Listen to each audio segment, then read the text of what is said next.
विधिमंडळातील कामकाजातील गांभीर्य संपलं असं राऊत म्हणाले। विधिमंडळात आता फक्त सर्कस सुरू आहे। महाराष्ट्रासारख्या राज्याला विरोधी पक्षनेताच नाहीये। डहाणू पालघरवर गुजरातचा डोळा होता असाही आरोप संजय राऊतांनी लगावला। विधिमंडळाची गेल्या काही वर्षांमध्ये सर्कस झाली आहे। सर्कस, दशावतार म्हणा, गांभीर्य संपलं विधिमंडळातल्या कामकाजाचं आणि पार्लमेंट मधल्या कामकाजाचं सुद्धा।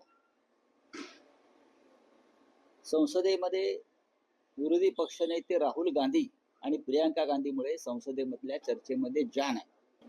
विशेषतः 10-11 वर्षांमध्ये विरोधी पक्षनेता कुठे ठेवायचाच नाही त्या दृष्टीने मांडणी करायची निकालांची, हे अमित शहा आणि मोदी यांच्या राजकारणाने ठरवलेलं आहे।